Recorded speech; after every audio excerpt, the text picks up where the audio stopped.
Hi, I'm Sierra from Numbering the Days channel, and we've been on the ancient biblical covenant calendar for 10 years now. I've researched everything: moon calendars, solar calendars, Zadokite calendars, and everything in between. I've read First Enoch, Jubilees, the Dead Sea Scrolls, and the Tanakh many times, and I understand calendar confusion, especially when I got started. So today I'm going to step you through a one-page, simple, easy-to-follow understanding of the calendar and how we keep it. If you want the details and our explanations and the whys and the where did we get this from, then please watch parts 2 and 3 of this calendar series. It's week 49 and there's nothing on the calendar, so I'm putting the how-to right here. Most of us, including me, were confused in the beginning of our journey on this path with what is the correct official calendar. And I'm doing this video to answer many of my subscribers' questions. I invite you to come join our growing community of loving, like-minded people who discuss all issues on Torah keeping and the Moedim in a very civil manner, and it's a safe place to ask questions. To begin the simple, here's how you do it.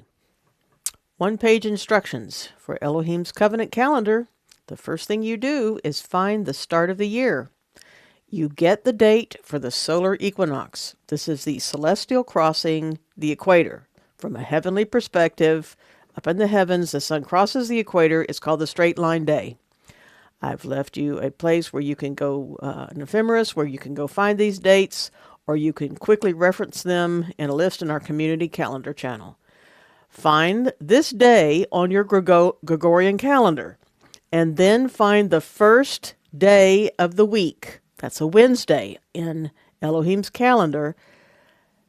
And this is the first day after the equinox. That's going to become day 1 of the new year. If the spring equinox falls on a Wednesday, go to the next Wednesday to start. This added week is called an intercalary week. So you find the Wednesday, and then we count. We put on our calendars, unless you want it customized a different way, Psalm 90 verse 12, where Moses wrote about numbering your days, because that's what you're going to do, is you're going to number the days. Months are 30 days each, starting with sunrises as your day start. Once you have counted 3 months of 30 days each, you're going to add 1 intercalary day for the seasonal transition day. After you count the seasonal transition day, you start all over again. You do this 3 more times. You will have 4 quarters of 3 months of 30 plus the 4 transitional season days. That's equal to 364 days. So this creates a year that looks like this. Spring, right when you found that Wednesday, 30, 30, and then 31.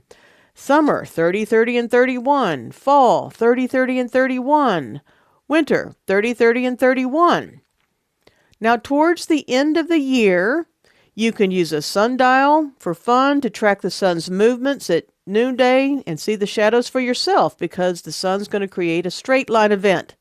And in the detailed section in parts 2, you'll find out more about this. But you either can track it yourself, or you can go look up in the ephemeris or on our channel's document library when the spring equinox is.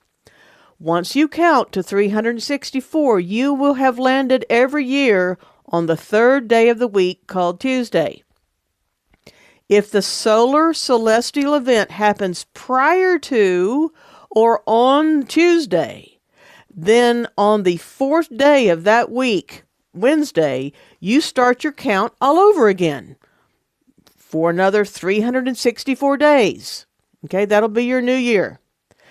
If, however, the equinox occurs on that Wednesday, on the 365th day, like you've counted to 364, and you haven't had an equinox occur yet, and it starts on Wednesday or any day after that, then you will add 1 full week of counting, 1 through 7 again, and the following week's day 4, or Wednesday, will then become the first day of the year.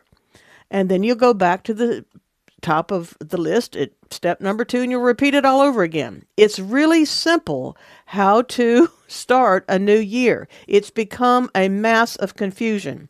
Now, if you want the details on how we arrived at this, watch the additional videos in this series, okay, on the playlist.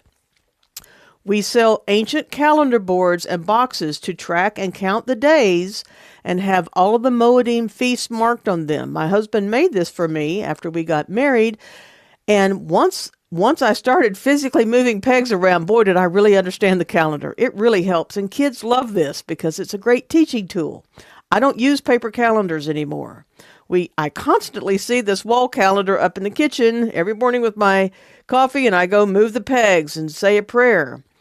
Our shop has a brand new feast schedule magnets, because I always need to know those Gregorian dates too of when is Passover coming and when can we schedule the fellowship for tabernacles. Well, if you put this magnet that we just created on your refrigerator or other metal surface, then you'll always know what the Gregorian dates are really quick. I hope you go check out our store. It's got all kinds of covenant creations and things that we've done. Thank you so much for watching this video. Your time is really appreciated. I know that it's precious, and I appreciate your checking out our channel and supporting our ministry. I invite you again to come study with us. I also teach the ancient Yehudiath or Paleo-Hebrew language and would love to have more students. Shalom. He is somebody, yeah. Body all the time, never takes a break, he's always right. Working